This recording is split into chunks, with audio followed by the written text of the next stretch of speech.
Assalamualaikum warahmatullahi wabarakatuh. Selamat datang lagi sahabat di channel One Opini dimanapun Anda berada saat ini. Pada video kali ini kita akan melihat dan mendengarkan perdebatan panas antara Ade Armando dan Bun Rocky di salah satu stasiun televisi nasional. Dan Ade Armando membungkam abis-abisan mulut Bun Rocky, yang dimana Bun Rocky ini selalu membela Hasto dan Hasto lagi. Dan tentu saja Ade Armando tak tinggal diam dan membalikkan keadaan di mana Bun Rocky seketika mengelus dia punya dada yang pertanda dia kalah debat. Nah, seperti apa videonya sahabat-sahabat? Kita lihat dan dengarkan berikut ini.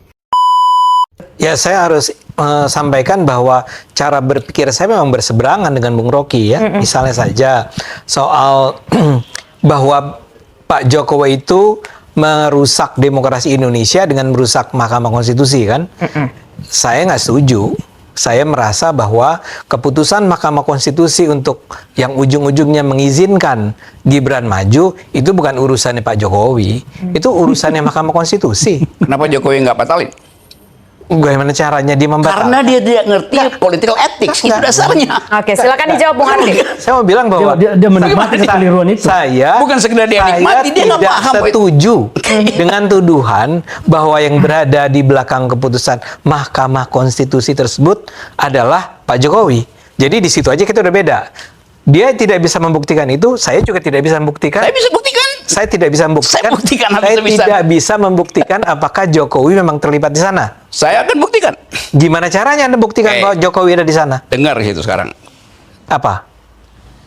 Logik dari kekuasaan. Nggak, ini jangan logik dong. Buktinya apa? Buktinya apa? Ini saya mau terangin itu bukti. Ya apa. Seseorang yang punya ambisi, dia akan maksimalkan ambisinya. Sampai di situ dulu. Bener nggak tuh? Tesisnya. Kak, buktinya apa? Bukan, saya mulai dengan cara berpikirnya. Ya. Anda punya ambisi, Anda akan ambil kesempatan untuk memaksimalkannya apa enggak tuh? Kesempatan itu adalah sesuatu yang relatif. Yes. Jadi misalnya begini. Tunggu. Nggak, saya mau bilang, no. Anda harus siap kasih kesempatan saya selesaikan. Apa istilah, apa yang namanya ambisi? Nggak, saya mau bilang begini. Saya akan berusaha keras agar apa yang saya ambisikan itu tercapai. Tapi semua harus dilakukan dengan cara yang etis. Sekarang setuju? Itu saya. Jadi saya mulai poin pertama ya. Kalau Anda punya ambisi, Anda akan maksimalkan apa enggak? Dengan cara yang etis, iya. Iya. Dengan cara yang etis, iya. Oke. Kapan cara yang etis itu dipakai oleh seorang yang ambisinya tak tertahankan lagi? Enggak, karena saya ada enggak, karena saya ada batasan etis, saya tidak akan mengatakan ambisi saya sudah tak tertahankan. Kapan seseorang menahan ambisinya kalau perintah moral dia itu adalah dinasti? Perintah moral apa? Perintah moral adalah perintah tertinggi. Yes. Tentu saja. Ya, jadi dia akan batalkan. Batalkan apanya? Kalau perintah moralnya bangun dinasti, oke? Dia akan batalin apa enggak tuh? Bagaimana mungkin ada sebuah perintah moral bentuknya adalah bangun dinasti? Seharusnya tidak boleh ada, tetapi itu faktanya, itu deh lo. Itu karangan Anda. Lo ini itu imajinasi Anda. Gini. Imajinasi saya, oke? Iya. Imajinasi saya itu you cari pembuktian ilmiah, nggak ada kan? Nggak ada. Baca seluruh analis Australia, Indonesianis, disebutkan di situ ambisinya memang bangun dinasti. Saya tidak riset itu. Yang riset adalah teman-teman you yang PhD semua.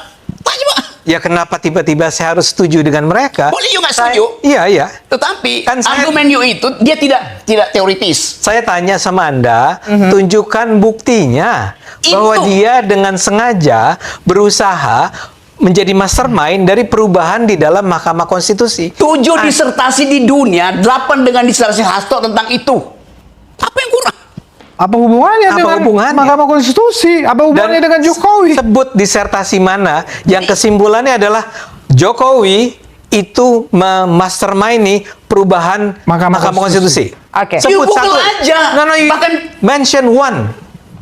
Mention yang bisa dibaca orang Indonesia ya, disertasi Hasto. Enggak, Anda bilang ada 8, ada 7. Ada 8. Plus Hasto jadi Nanti 8. gua kirim ke lu 8 Iya. itu, oke. Sekarang aja di depan Satu, publik. oke. Ini ada siaran langsung di televisi oke. nih ya. You minta satu, oke. Ya, siapa? Yang bisa dibaca dalam Ya. bahasa Indonesia. Disertasi Hasto. Bahasa Inggris. Saya mesti sebutkan itu pada seseorang yang secara intelektual, Saya? adik, Saya? setiap hari membaca jurnal. Saya nggak pernah baca. Saya baca dong Udah, kalau saya. gitu dia nggak pernah baca. Apa bang judul jurnalnya bang? Jurnal itu dikutip di semua artikel. Ya itu apa? You mau tanya judulnya? Iya. Gua Google dulu. Enggak, kenapa Google dulu? Oh, ya oke. Silakan Google dulu kalau Anda bisa. Kalau saya terangkan di situ, Iya. orang tanya, versinya apa? Versi yang paling bagus itu versinya Hasto. Saya ambil yang tertinggi aja. Coba. Versinya Hasto apa pentingnya? Yes. Hasto is not an intellectual. Oke. Dia dapat doktor aja saya ragukan. Ya udah kalau gitu. Apa prestasi Ganjar? Sebutkan satu saja. Begitu juga Masinton Pasaribu. Kok makanya mengagetkan. Kok tiba-tiba yang diumumkan itu Ganjar. Tidak ada yang mengagetkan sebenarnya Bang ya, karena memang mandat Kongres kita semuanya ditentukan oleh Ketua Umum. Bahwa sebelum sampai ke sana semua bisa berpendapat ya tidak masalah juga.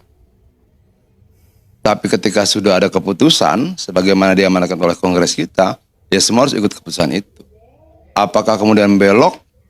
Gak bisa dibilang belok. Belok itu kan kalau kemudian sudah ada yang dituju dan dia berbalik arah toh. Apa? Mengambil arah yang berbeda, ini kan tidak. Tapi terlepas dari itu, kalau menurut saya, keputusan itu sudah diambil, dan kita sebagai seluruh kader partai, apapun perbedaan pemikiran sebelumnya, tunduk taat pada keputusan itu. Itu clear di kita. Nggak ada. Kalau ada. Nggak ada. Kalau ada. Nggak ada. Kalau ada. Nggak Kalau ada ada. bagaimana? Nggak ada. Nggak ada. Kenapa? Loh, kenapa? Orang ada penjelasan. Kalau Bu Mega itu kan sudah pernah merasakan dikuyo-kuyo oleh Orba. Begitu dia diserang kuda tuli waktu itu, masyarakat ini kan berpihak sama dia. Karena orang kita ini paling tidak suka ngelihat orang yang dimarginalkan. Yes. Itu adab kita loh, harus diingat itu. Tapi begitu dia mau pemilihan waktu itu, almarhum Tauqib Kemas itu memarginalkan SBY. Kalimatnya sepotong aja di waktu itu. Jenderal anak-anak. Iya. Saya masih ketemu Sis NS almarhum kan kawan saya itu. Dia bilang, tahu Biakto, kita nunggu anggota Demokrat itu 2 tahun tuh berapa tahun, 2 juta itu berapa tahun. Ini kemarin begitu ngomong Taufik, seminggu naik 2 juta. Nah, ya kan? Kok itu diulang kepada Jokowi? Megawati selalu percaya bahwa kenaikan suara pada 2014 dan 2019 itu terjadi sebagai efek keberhasilan PDIP menarik hati rakyat. Tentu saja itu mengada-ada. Kenaikan suara PDIP terjadi karena Jokowi. Ketika PDIP kemudian menyingkirkan Jokowi, suara PDIP pada 2024 turun menjadi di bawah 17%. PDIP harus sepenuhnya sadar, kecuali mereka bersedia mentransformasikan diri mereka menjadi sebuah partai baru yang progresif, yang kritis, berpikiran maju dan merakyat, PDIP akan semakin kehilangan dukungan rakyat. Dan untuk itu sudah saatnya Megawati menyerahkan kursi kepemimpinan kepada generasi yang lebih muda. Tidak harus Puan Maharani atau Prananda yang adalah keturunan Soekarno, tapi kepada kaum muda berpikiran tercerahkan. Nah, itulah tadi sahabat-sahabat perdebatan panas antara Ade Armando dengan Bun Rocky. Dan sepertinya Bun Rocky seketika mengelus dia punya dada yang bertanda dia akan debat oleh Ade Armando. Nah, bagaimana pendapat Anda sahabat-sahabat mengenai ini? Silahkan komentar di bawah. Jangan lupa like dan subscribe. Sekian dan terima kasih.